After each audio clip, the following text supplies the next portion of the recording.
After climbing Mount St. Helens, the legendary yet deadly volcano where the largest landslide recorded in human history happened, our adventure in Washington State continues as I headed to a small house I booked close to the Columbia River, the downstream of the same river we visited previously while exploring the deep secrets of central Washington. Because I arrived very late and had to depart early in the morning, I didn't get much time to enjoy this great property. But at least you can say, hey, I tried.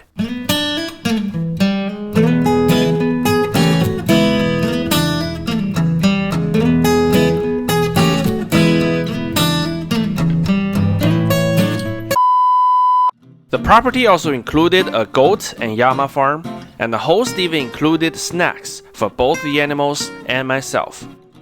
But unfortunately, I didn't get to meet the llamas and goats up close, as they were all grazing further down the slope.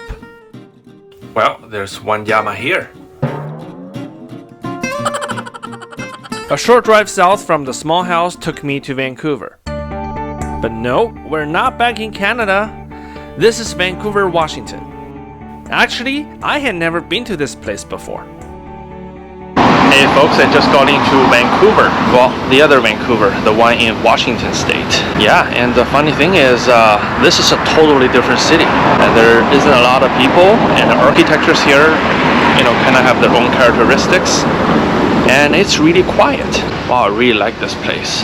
I think probably because its southern neighbor, Portland, Oregon, overpowered this area way too much that only a few people decided to take a side trip to Vancouver.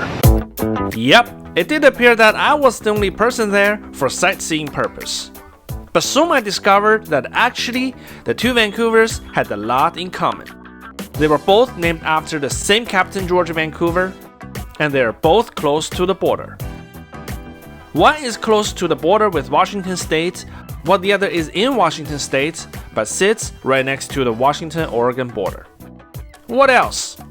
Well, why don't we go to Fort Vancouver National Historic Site, where you will see a familiar flag and hear another familiar name.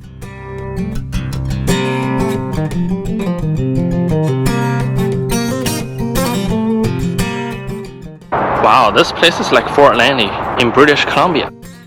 Like its cousin close to Vancouver, Canada, Fort Langley National Historic Site, where we briefly visited but not featured in details. Fort Vancouver was originally a trading post of the Hudson's Bay Company in the lower Columbia River region where lots of fur trades took place. Both Fort Langley and Fort Washington were parts of the Oregon Country, where it was administered by the Hudson's Bay Company. Yep, at one point, this Vancouver and the Canadian Vancouver were in the same country. It's just later that the United States and the force behind HBC, the British Empire, divided this territory, without the consents or negotiations with the local indigenous people. The southern part of the Oregon Country eventually became the states of Washington and Oregon, and the northern part became British Columbia.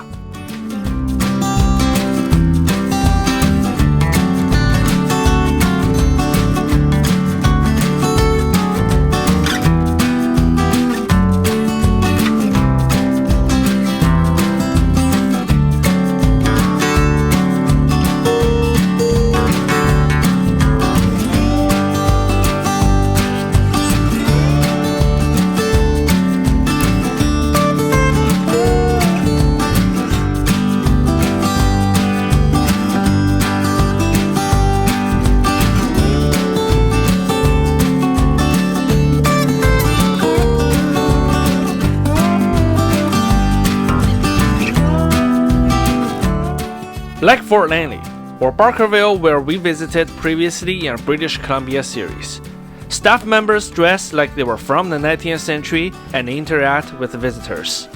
Although the attention to details and the immersive experience overall was far better in Barkerville. But hey, Fort Vancouver is a heck lot closer and cheaper to visit as well. So, no complaints.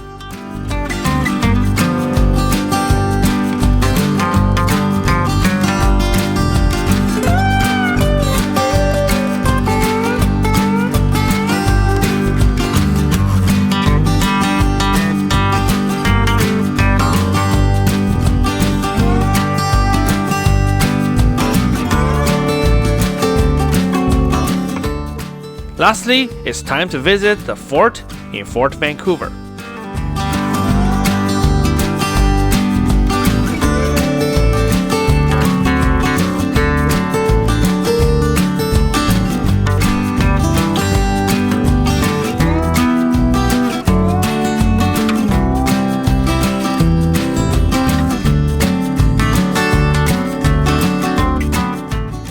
There we are, inside the fortress.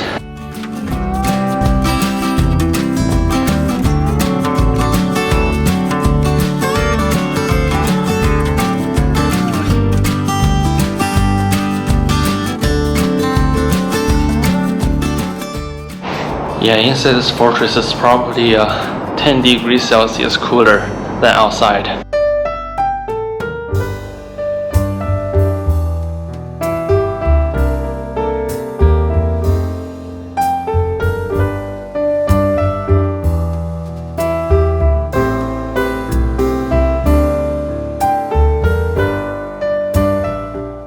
Alright, just came out of the Fort Vancouver National Historic Site. So if you're in Vancouver, Washington area, I highly recommend checking this place out. It's just one thing I noticed really interesting. So one of the curators working in there, well, he was very informative on a lot of things, except, well, he got a couple things that as somebody who attended school in Canada, that I could not possibly agree with. Well, first, he told the visitors that the headquarters of the Hudson Bay Company is in Victoria. Well, that's only half right. Victoria was indeed the headquarters of the HBC, just for the British Columbia part, or for the Oregon Territory part. Whereas the headquarters for the Hudson-based company, you want to guess where it is? And the second thing that bothered me was that he pointed at Manitoba and saying that it's British Columbia. I mean, if he's talking about the headquarters of the HBC, of the Hudson-based company, that's definitely the right direction for sure. The area around Fort Vancouver also appeared to be very interesting as well. There were historic houses, nice open spaces, and even an Army Air Corps facility where you get to see fighter jets.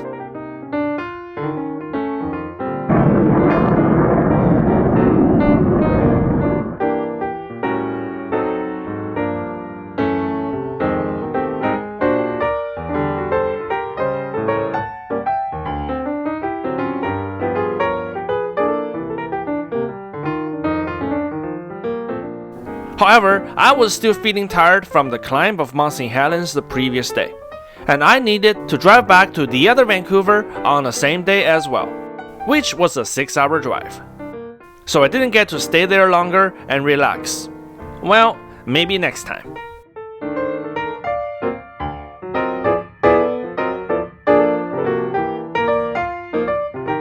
I'm right now at the terrace of the Vancouver Library. As you can see behind me, that body of water is the Columbia River, and on the other side of the Columbia River, that's the state of Oregon. Vancouver, this is it. This is also the place I'm gonna end our Washington adventure here. And of course, Oregon is on the other side, but that's in a different state, and that means it's gonna be a different story at a different time. Yeah, like I'm not even planning to go there this time. Again, this is Sayu Rinpoche. Thanks for following me through this adventure across the state of Washington. And of course, you know that the adventure doesn't really stop here. And I'll see you in the next one.